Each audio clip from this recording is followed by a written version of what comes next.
अस्सलाम वालेकुम guys, welcome back to my YouTube channel of Jain stocks. उम्मीद है आप सब खैर खैरियत से होंगे। अच्छा, कल के लिए मैं काफ़ी एक्साइटेड हूँ इस दफ़ा पीएसएल का। इसके कुछ रीजंस हैं, मैं बता सकता हूँ कि इस दफ़ा क्यों एक्साइटेड। हालांकि पिछले साल जो पीएसएल हुआ था वो एज सच मतलब इतना कोई उसमें इम्प्रूवमेंट नहीं आई थी। मतलब वही जो आप उसमें ओवरसीज़ प्लेयर्स देख लो, आप उसमें मतलब क्राइटेरिया देखो प्लेयर्स का, आप उसमें परफॉर्मेंस देख लो, तो वो एज सच इस तरह नज़र नहीं आया कि आप ओवरसीज़ प्लेयर्स जिस स्टैंडर्ड के लाए हैं और आप लोकल प्लेयर्स में कोई टैलेंट देखो। तो वो एज सच लास्ट ईयर में अभी तो नज़र नहीं आया, लेकिन आई होप जो दिस ईयर का जो पीएसएल है वो मतलब इस तरह हो कि मतलब उसमें काफ़ी हम टैलेंटेड प्लेयर्स हम मतलब निकाल सके उसमें। और साथ में मतलब ये जो ओवरसीज़ प्लेयर्स इस दफ़ा हम लिए हैं वो मैं कह सकता हूँ इस दफ़ा काफ़ी बेहतर नहीं है। हालांकि हैरानी की बात यह है कि इस दफ़ा पीएसएल का आईपीएल के साथ क्लैश हो रहा है, तो उसमें आईपीएल के साथ क्लैश होने की वजह से कुछ ऐसे प्लेयर्स हैं आईपीएल के जो कि मतलब पीएसएल मतलब ज़रूर खेलना चाह रहे थे, लेकिन वो क्लैश होने की वजह से वो ऑब्वियसली आईपीएल को ज़्यादा प्रेफर करेंगे। वो क्योंकि आपको पता है कि आईपीएल बड़ा हैंडसम अमाउंट ऑफ मनी मतलब ये लोग देते प्लेयर्स को, तो ऑब्वियसली तो ये लोग फिर प्रेफर करेंगे आईपीएल को as compared to the PSL. तो उसमें सबसे पहले आप शरफेन रुदरफोर्ड की आप बात करेंगे, वो इस दफ़ा पीएसएल में नहीं होंगे। हालांकि वो हर साल आई थिंक उन्होंने पीएसएल खेला, पिशावर ज़ल्मी के लिए खेलते, बड़े ज़बरदस्त वेस्ट इंडीज़ के बैट्समैन हैं वो, उनको ज़रूर मिस करेंगे क्योंकि उनकी परफॉर्मेंस अब वेस्ट इंडीज़ की टीम में भी काफ़ी अच्छी होगी, मतलब वो रेगुलर प्लेयर बन गए। तो आई होप ये अपकमिंग पीएसएल्स में ज़रूर आएंगे, मतलब होप फॉर द बेस्ट कि अगर क्लैश ना हुआ। दूसरा आप कह सकते हो फिल सॉल्ट इंडियन का ओपनर है, उसने पीएसएल भी काफ़ी खेला। मतलब फिल सॉल्ट का पीएसएल में कोई खास परफॉर्मेंस तो नहीं थी क्योंकि मे भी उसको काफ़ी नीचे लाते थे, तो उसकी वजह से फिल सॉल्ट को ज़्यादा मौका नहीं मिला पीएसएल में परफॉर्म करने का। आईपीएल में उसने काफ़ी अच्छा खेला, तो फिल सॉल्ट भी नहीं होंगे इस दफ़ा। और साथ साथ में कुछ ऐसे प्लेयर्स जैसे फफ डू प्लेसीज है या एक दो ऐसे प्लेयर्स हैं मेरे जहन में नहीं आ रहे, तो ये इन प्लेयर्स को हम ज़रूर मिस करेंगे मतलब इस दफ़ा पीएसएल में, क्योंकि आईपीएल में क्लैश होने की वजह से ये लोग नहीं खेल पाएंगे।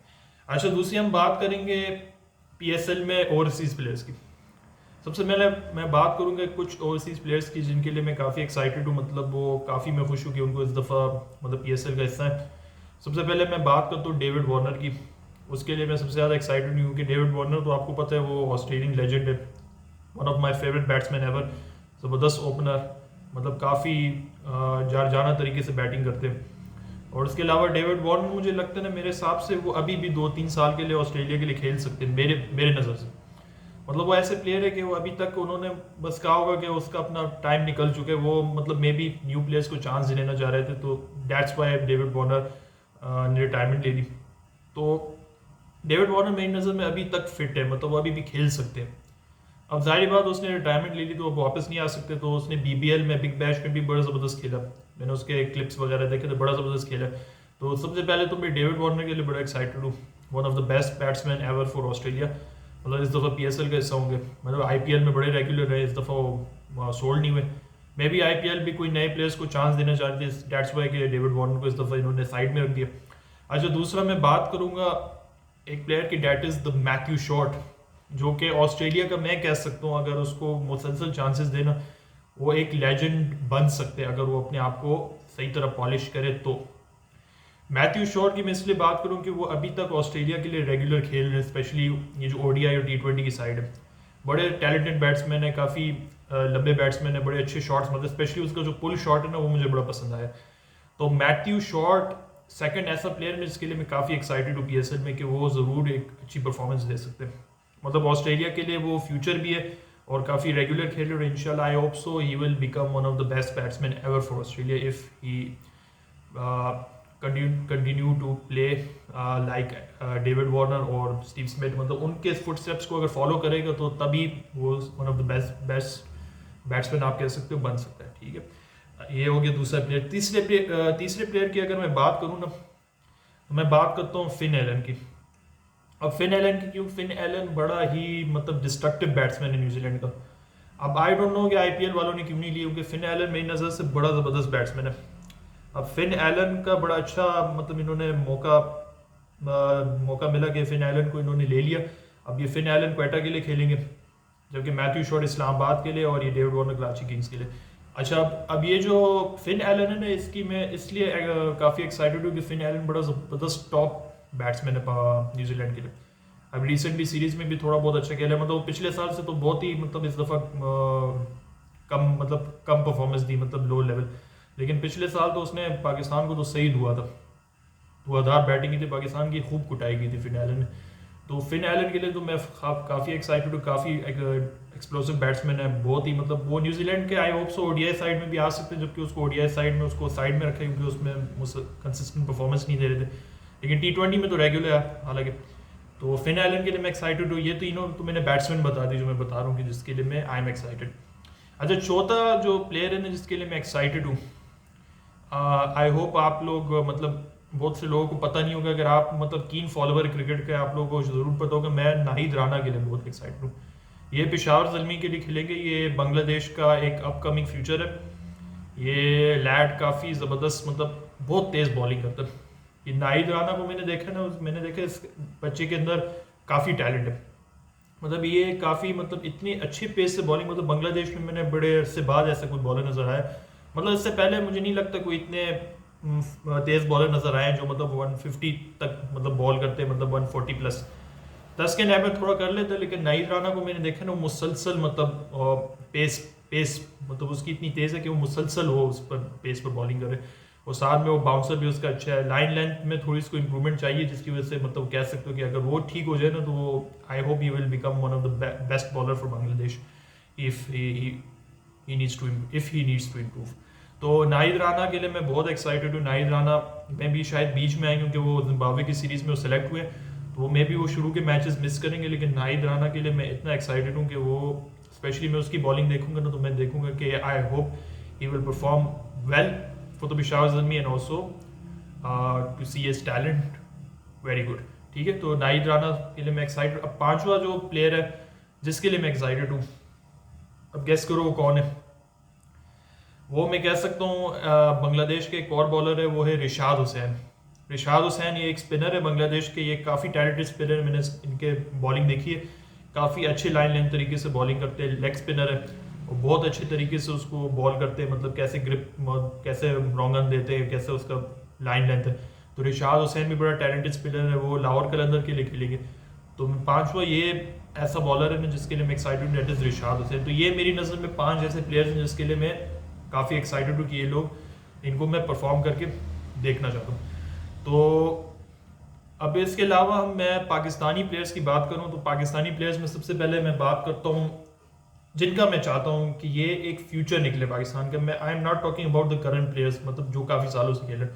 मेरी नज़र में मैं अगर PSL देखूँ ना, मैं चाहता हूँ ये प्लेयर्स काफ़ी अच्छे तरीके से परफॉर्मेंस दे और ये पाकिस्तान के टीम का पार्ट बने।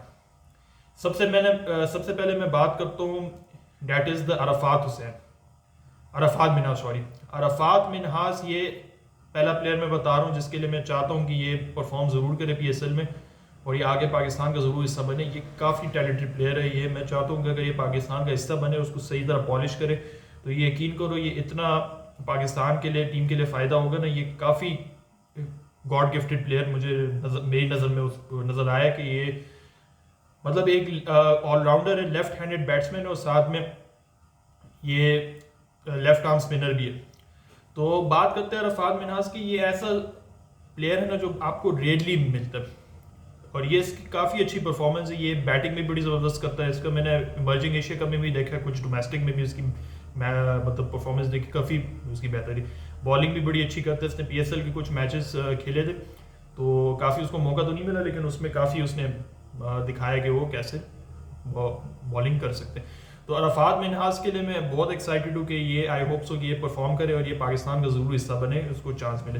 तो पहला तो अरफात मिनहास है। दूसरी में बात करता हूँ साहिबजादा फरहान की। अब साहिबजादा फरहान पाकिस्तान का हिस्सा रहे, लेकिन बहुत कम उसको चांसेस मिले। मैं भी उसको सही तरह पॉलिश नहीं, क्योंकि हालांकि उसने डोमेस्टिक मैचेस में इतना परफॉर्म किए, नेशनल T20 कप में उसने पहाड़ बनाए रन के, लेकिन असल में बात यह है ना कि अभी उसने अपने आप को इंटरनेशनल में वो अपना रूप नहीं दिखाया जो अपने डोमेस्टिक में दिखाया। लेकिन PSL में भी मैं चाहता हूँ ऐसी परफॉर्मेंस दे जैसे वो नेशनल T20 कप में दिए ना, वैसे PSL में दिखाए कि कैसे बैटिंग करेंगे, मतलब अपने आप के अपने दरवाजे ज़रूर खोलेंगे इंटरनेशनल करियर के लिए। तो साहिबजादा फरहान को भी ज़रूर लाना चाहिए, मतलब मेरी नज़र में, कि पाकिस्तान साइड में, जिसकी वजह से ताकि और उसको पॉलिश कर सके। तो साहिबजादा फरहान को ज़रूर चांसेस दे, वो अभी भी मतलब क्या कहते हैं हमारा फ्यूचर है, उसको अगर चांसेस देंगे तो आई होप सो तो पाकिस्तान टीम के लिए बहुत फ़ायदा मिलेगा। तो सेकंड मेरा साहिबजादा फरहान है। थर्ड में जिसकी मैं बात करूँ ना, डेट इज़ साइम अयूब। साइम अयूब तो आपको पता है पाकिस्तान का तो रेगुलर मेंबर बन जाएंगे, वो तो अनफॉर्चुनेटली इंजर्ड हुए थे, लेकिन मैं चाहता हूँ साइम अयूब इस PSL में परफॉर्मेंस एक्स्ट्राऑर्डिनरी दे। वो क्योंकि साइम अयूब हमारे लिए बहुत बड़ा एसेट है पाकिस्तान टीम के लिए, मतलब मुसलसल परफॉर्मेंस दे रहे हैं, मुसलसल उसकी मतलब अच्छी परफॉर्मेंस आ रही है, किस तरीके से बैटिंग की जाती है, मतलब बहुत ही नेचुरल टैलेंटेड बैट्समैन है। तो साइम अयूब के लिए मैं एक्साइटेड हूँ कि वो ज़रूर मतलब परफॉर्मेंस दे सके। अब चौथे जिसकी मैं बात कर रहा हूँ, चौथे date is the Ali Raza. अब अली रज़ा की मैं क्यों बात करूँ, अली रज़ा की बॉलिंग मैंने अंडर-19 में देखी है, उसकी बॉलिंग मैंने डोमेस्टिक में भी कुछ देखी है। यार he is such a talented bowler. यार अली रज़ा को मैं चाहता हूँ कि अगर उसको मुसलसल PSL में चांसेस मिले ना, तो यकीन करो वो ही विल परफॉर्म वेल। वो उसकी लाइन लेंथ, उसकी स्विंग इतना ज़बरदस्त बॉलर है ना, अगर उसको आप सही से पॉलिश करोगे ना, यकीन करो ही will perform very well for the Pakistan team, if उसको अगर बुलाया गया तो अली रज़ा को ज़रूर चांसेस दे PSL में। आई थिंक पेशावर ज़ल्मी में, तो मैं अली रज़ा के लिए बहुत एक्साइटेड हूँ कि वो हमारे लिए बहुत बड़ा फ्यूचर है, वो ज़रूर परफॉर्मेंस देगा इंशाल्लाह अगर उसको चांस मिले। तो अली रज़ा मेरी नज़र में चौथे नंबर में सबसे क्या कहते हैं टैलेंटेड बॉलर है। अच्छा, अब जो लास्ट में बात करूँ, लास्ट जिसके लिए मैं एक्साइटेड, लेकिन मैं वो दो नाम लूँगा। वो क्यों? क्योंकि ये दो ऐसे हैं ना कि वो दोनों एक तरह के प्लेयर हैं। मैं बात कर रहा हूँ फैसल अकरम की और सुफियान मुकीम की। ये दोनों ऐसे बॉलर्स हैं ना, वो एक ही तरह के बॉलर है, लेफ्ट आर्म चाइनामैन ये बॉलिंग करते हैं, और ये बड़े रेयर स्पीशीज होते हैं लेफ्ट आर्म चाइनामैन बॉलर। आपको नजर आते हैं कुलदीप यादव, आपको नजर आते हैं तबरेज शमसी, और आपको नजर आता है नूर अहमद। अच्छा, अब हमें पाकिस्तान में बड़े से बाद ऐसे स्पिनर्स मिले जिसको हमें काफ़ी ग्रूम करना पड़ेगा। ये सुफियान मुकीम हो गया जिसने न्यूजीलैंड में अच्छी बॉलिंग की, और दूसरा आपका फैसल अकरम हो गया। मैं चाहता हूँ अगर ये दो बॉलर्स परफॉर्म कर लें तो पाकिस्तान के पास बड़े ऑप्शन हो गए स्पिनर्स को सेलेक्ट करने के लिए, जो कि आगे इंडिया और एशिया की कंडीशन में फ़ायदा होगा। अभी हमारे तो श्रीलंका में होगा, लेकिन वो सेम कंडीशन होगी। तो फैसल अकरम और सुफियान मुकीम बोथ को मैं एक उसमें इसलिए रखूँगी, दोनों एक तरह के बॉलर्स हैं, और इनमें से अगर दोनों ने परफॉर्म किया ना, तो ये पाकिस्तान के लिए बहुत बड़ा फ़ायदा होगा। तो इन दोनों बॉलर्स के लिए मैं बहुत एक्साइटेड हूँ। ये मेरी नज़र में 5 ओवरसीज प्लेयर्स हैं और 5 पाकिस्तानी लोकल प्लेयर्स हैं, जिसके लिए मैं एक्साइटेड हूँ कि ये आई hope so they will perform well. तो ये मेरी बात होगी सारे overseas players and local players. दूसरी मैं बात करता हूँ, अगर हम ये बांग्लादेश की जो सीरीज़ आने वाली है, या उसमें सुनने में आ रहा है ये फैसलाबाद को, I think so if I am not wrong 18 years बाद उसको दोबारा होस्ट करने का मौका मिल रहा है फैसलाबाद को। अब फैसलाबाद स्टेडियम मेरी नज़र में ऐसा है ना कि वो अभी तक उसको सही अपग्रेड नहीं किया, वो स्टेडियम थोड़ा सा ओल्ड फैशन है, लेकिन मे भी उसको थोड़ा सा अपग्रेड करेंगे जब ये बांग्लादेश की सीरीज़ होगी पाकिस्तान के खिलाफ। अब ये फैसलाबाद को कंसिडर कर रहे हैं, may be it's not confirm, लेकिन सुनने में आ रहा है कि उसको होस्ट करने का मौका मिलेगा, कि फैसलाबाद पाकिस्तान में बड़े से बाद मतलब किसी और शहर को मौका मिल रहा है, date is the Faisalabad. I hope सो कि जितने भी पाकिस्तान में सिटीज़ हैं उसमें सबको मौका मिले, मतलब चाहे आपका पेशावर हो गया, चाहे हैदराबाद हो गया, क्वेटा, सियालकोट, मतलब 1 बाय 1 अगर आप स्टेडियम्स को अपग्रेड करेंगे ना, सही है, मतलब आप इन्वायरमेंट बनाएंगे, तो आई होप सो कि पूरे पाकिस्तान में इंशाल्लाह मौका मिलेगा इंटरनेशनल मैचेस करवाने का और साथ में PSL का। तो ये गाइस मेरी वीडियो है, I hope you like this video, तो share, subscribe and also comment on the video below. अगर आपको मेरे उसमें कोई ऑब्जेक्शन है मेरे मतलब उसमें सिलेक्शन में कि जिन प्लेयर्स का मैंने नाम बताया, तो आप ये कमेंट सेक्शन में बता सकते हैं और डिटेल्स में। तो I hope you like this video, so take care guys and stay safe. अल्लाह हाफिज़।